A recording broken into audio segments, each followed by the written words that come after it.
Hello friends, welcome back to the channel. मैं रोविंद दीवाना आपका स्वागत करता हूं। और भाई इस वीडियो में हम बात करेंगे अप्रूव्ड जापान के वीज़ा के बारे में। ये स्क्रीनशॉट मैं आप लोगों को दिखा रहा हूं और इस वीज़ा के बारे में बात कर रहे हैं। ठीक है, आज ही अप्रूव हुआ है भाई और बहुत सारे बंदे इसके बारे में पूछ रहे थे। तो जापान का वीज़ा आप लोग कैसे ले सकते हो, कैसे आपको ये वीज़ा मिलेगा, इसके बारे में हम बात करेंगे। आप लोगों के डाउट्स, बहुत सारे सवाल आते हैं, बहुत सारी क्वेरी भी आ रही है भाई जापान को लेकर। और एक बार आप ये वीज़ा देखो। ठीक है, तो ये वीज़ा अगर आप लोगों को भी चाहिए जापान का वीज़ा तो भाई ले सकते हो आप। डॉक्यूमेंट्स बिल्कुल नॉमिनल हैं इसमें, नॉमिनल इन द सेंस सबसे नॉर्मल डॉक्यूमेंट्स जो है अभी जापान लेता है। लेकिन भाई जापान डॉक्यूमेंट्स कम लेता है और उसके हिसाब से वो जो उनको चाहिए सिर्फ वही लेता है, एक्स्ट्रा डॉक्यूमेंट नहीं लेता। बट अगर वो डॉक्यूमेंट आपके सही हैं तो वीज़ा आपका 100% है। अगर डॉक्यूमेंट में कुछ गलती है, कुछ गड़बड़ है, तो भाई फिर वीज़ा नहीं आता। तो भाई वीज़ा का प्रोसेस कैसा है वो भी बता दूंगा, डॉक्यूमेंट्स कौन कौन से चाहिए वो भी बता दूंगा, इनकी क्या प्रोफाइल थी वो भी बताऊंगा, और आपकी प्रोफाइल क्या होनी चाहिए वो भी मैं आपको इस वीडियो में बताऊंगा। ये वीडियो आप पूरी देख लेना अगर आपको जापान का वीज़ा चाहिए। और भाई बहुत सारे बंदे सबसे पहले तो ये बोलते हैं कि यार आपसे कांटेक्ट करना है, नंबर दे दो, और आप रिप्लाई नहीं करते, इंस्टाग्राम पे कमेंट करते हैं वीडियोस में। भाई एक्चुअली देखो, आप लोग समझ सकते हैं, मैं हर एक बंदे को रिप्लाई करता हूँ जो हमारी वीडियोस देखते हैं, फॉलो करते हैं, जो इंस्टाग्राम पे भी फॉलो करते हैं। हर एक बंदे को रिप्लाई मिलता है मेरे भाई। टाइम कई बार नहीं रहता, आगे पीछे हो जाता है, क्योंकि आपको पता है यार बहुत सारे मैसेजेस आते हैं। अभी भी अगर मैं आपको दिखाऊं तो भाई इंस्टाग्राम भरा रहता है। ठीक है, तो क्वेरीज देखो लोगों की बहुत सारी रहती हैं भाई।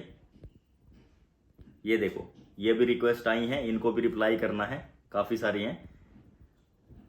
और भाई ये सारा सबको रिप्लाई जाता रहता है। ये देखो भाई, सबको रिप्लाई जाता है, हर एक बंदा, तो सबको रिप्लाई मिलता है। भाई कैसे मिलेगा, कैसे कांटेक्ट करना पड़ेगा आपको? सिर्फ इंस्टाग्राम के थ्रू। क्योंकि भाई ऐसा कुछ नहीं कि हमने नंबर डाल रखे हैं, इधर उधर नंबर शेयर करें, कहीं से भी कॉल कर लो वीज़ा लग जाएगा। नहीं भाई, ऐसा नहीं होता, ये सब फेक है। जो सब चीज़ आपको दिखाते हैं कि ये ले आओ, वो ले आओ, पासपोर्ट ले आओ, बस कुछ नहीं चाहिए, सब वीज़ा, ये सब बकवास चल रही है भाई। ऐसा कुछ नहीं होता। आपकी प्रोफाइल पे वीज़ा मिलता है, जैसे इनको इनकी प्रोफाइल पे मिला, आपको अपनी प्रोफाइल पे मिलेगा।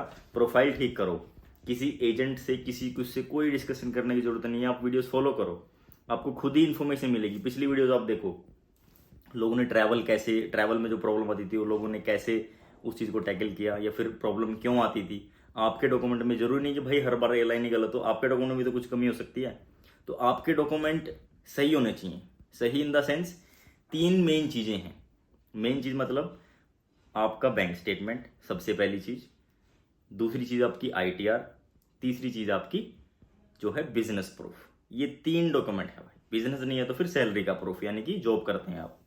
सिर्फ ये तीन चीजों के बेस पे आपको हर एक कंट्री, कोई भी कंट्री, यूएसए तक का भी वीजा आपको मिल सकता है। लेकिन आपको ये चीज जो है मेंटेन रहनी चाहिए। ये नहीं कि भाई आज ही आपने सब कुछ बनवा दिया, चलो भाई वीजा अप्लाई करते हैं, अपने बैलेंस डलवा दिया 10 लाख रुपए, चलो भाई वीजा अप्लाई करते हैं जापान का, या फिर कोरिया का, या फिर शेनिगन का।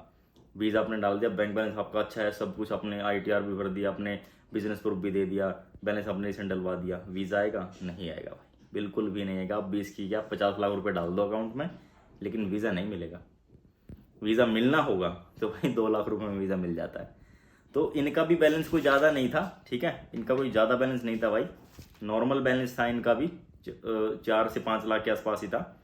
तो सिर्फ इतने मतलब नॉर्मल अगर आप कोई भी कंट्री करते हैं, जापान का मैं बोल रहा हूँ, तो भाई 3 लाख रुपए एटलीस्ट आपके अकाउंट में होने चाहिए। भाई काउंसलेट को ये भी लगना चाहिए ना कि हाँ इसके पास 3 लाख रुपए बैलेंस है, तो ये अपने ट्रिप को मतलब एक्सपेंसेस को बेयर तो कर लेगा। यानी कि फ्लाइट भी करेगा, ये होटल में भी रहेगा, ये घूमेगा भी, ये खाएगा भी, तो उसके हिसाब से क्या इनफ अमाउंट है इसके अकाउंट में। और ताज़ा अमाउंट डाल रहा तो इसका पर्पज़ क्या है? ताज़ा अमाउंट डाल रहा दैट मीन्स इसका पर्पज़ है कि सिर्फ ये वीज़ा ले और वहाँ पे जाके लीगल एक्टिविटी करे। यानी कि आप समझ सकते हो मैं क्या कह रहा हूँ। तो भाई आप अपने तरीके से इसको चलो, लेके चलो, मेंटेन करते चलो। बैलेंस को मेंटेन कैसे करना है? आईटीआर, आप अपने सीए को ये बोला करो कि भाई जो मेरे अकाउंट में ट्रांजैक्शन हो रखी हैं उसको मर्ज कर दे आईटीआर से। अगर टैक्स बनता है तो भाई आप टैक्स पे करो, अच्छी कंट्री अगर आपको वीजा है तो टैक्स पे यार आपको बनना पड़ेगा, टैक्स पे आपको करना पड़ेगा। तो इस चीज़ का भी आप ध्यान रखो। और जापान का वीज़े का भी रेशो अच्छा है, बुरा नहीं है भाई, नो डाउट अच्छा रेशो है। वीज़ा आ रहे हैं, आपने पहले भी वीडियोस देखी हैं। आप लोगों को भी अगर चाहिए तो नॉर्मल डॉक्यूमेंट मैं बता देता हूँ एक बार। आपका लेटेस्ट आईटीआर यानी कि इस साल की 24-25 की आईटीआर, आपकी बैंक स्टेटमेंट 3 महीने की मांगते हैं। और मैं एक चीज़ बता दूं आपको सीक्रेट, आपकी आईटीआर भी नहीं है, ठीक है। मान लेते कि बहुत बंदे के पास आईटीआर भी नहीं है, तो भी आप जापान का वीज़ा अप्लाई कर सकते हो। आपको 3 के बजाय 6 मंथ की बैंक स्टेटमेंट देनी पड़ेगी। तो सिर्फ ये डिफरेंस है, आईटीआर भी नहीं है no problem, but business proof आपके पास होना चाहिए, ठीक है। आपके पास या फिर सैलरी का प्रूफ होना चाहिए।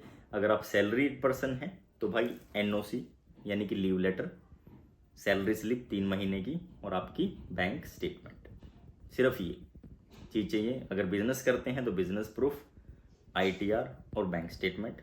अगर आपके पास आईटीआर नहीं है तो 6 मंथ की बैंक स्टेटमेंट। ये सारे डॉक्यूमेंट हैं।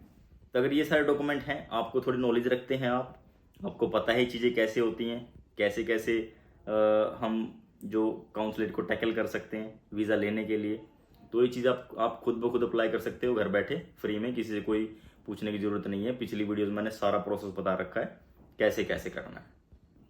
तो और एक चीज़ और बता देता हूँ लेटेस्ट, जापान में अगर आप अभी जाते हैं तो वॉक इन कर सकते हैं अभी भी कोई ऐसा नहीं है कि भाई आपको अपॉइंटमेंट लेनी पड़ेगी।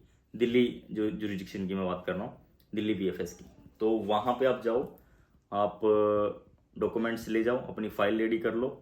इसके अलावा आपको कवर लेटर बहुत अच्छे से, भाई कवर लेटर मेन चीज़ है, लेकिन इतना भी आप मत सोचो कि सिर्फ कवर लेटर पे ही की बेस पे आपको वीज़ा मिल जाएगा, प्रोफाइल चाहे कुछ भी हो, ऐसा भी नहीं होता।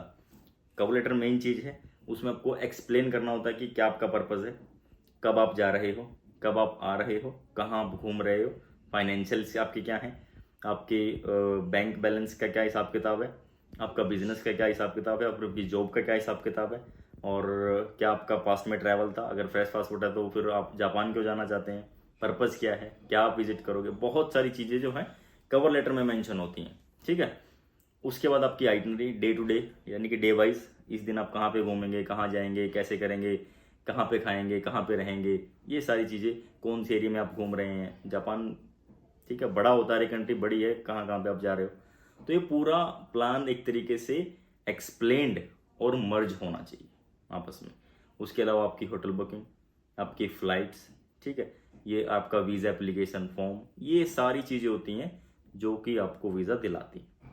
तो ये सारी चीज़ें अब अगर आप कर लेते हैं, खुद भी कर लेते हो, तो आप जाके सबमिट कर दो।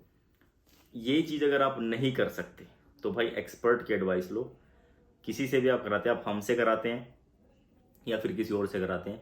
आप हमसे अगर करवाना चाहते हैं तो भाई आपको इंस्टाग्राम डिस्क्रिप्शन में मिल जाएगा, वहाँ पे जब आप फॉलो करो, मैसेज करो, वहाँ पे आपको रिप्लाई मिल जाएगा, डिटेल मिल जाएगी कि कैसे कैसे आप हमसे ये करवा सकते हो। 2 मैक्सिमम 2 डेज़ के अंदर आपकी फ़ाइल रेडी हो जाती है।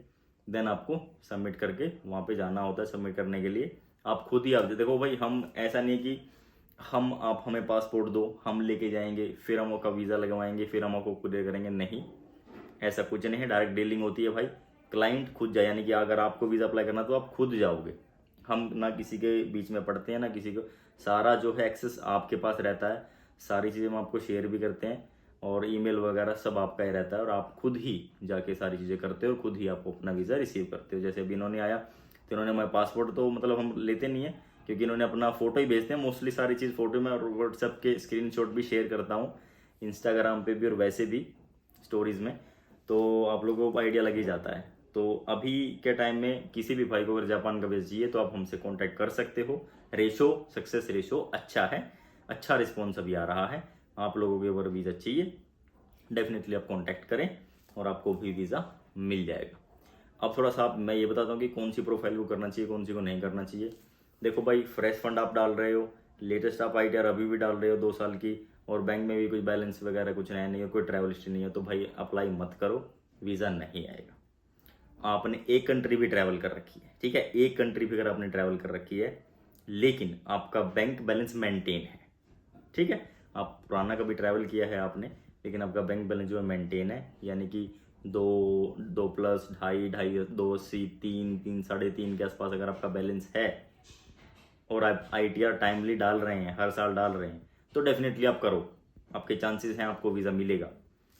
और अगर आपकी ट्रैवल हिस्ट्री काफ़ी अच्छी है, बैंक बैलेंस उतना मेंटेन नहीं है, तो भी आप अप्लाई करो, तो भी आपके चांसेस हैं कि वीज़ा आपको मिलेगा।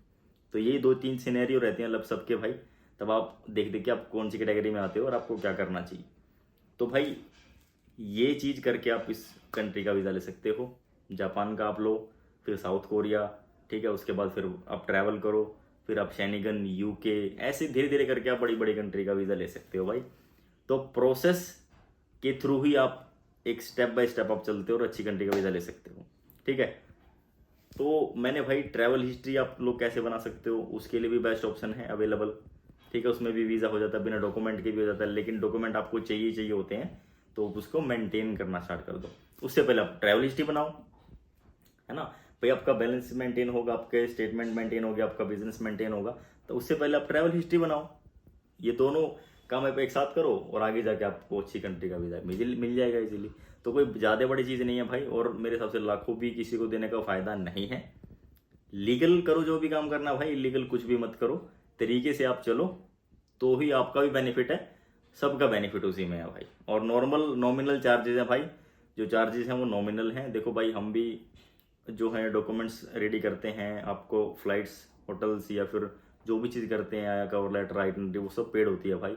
तो उसके हिसाब से ही जो नॉर्मल सी फीस रखी है वो सब आप लोग कंसीडर कर सकते हो, क्योंकि सारी चीज़ भाई हमें भी फ्री में नहीं मिलती।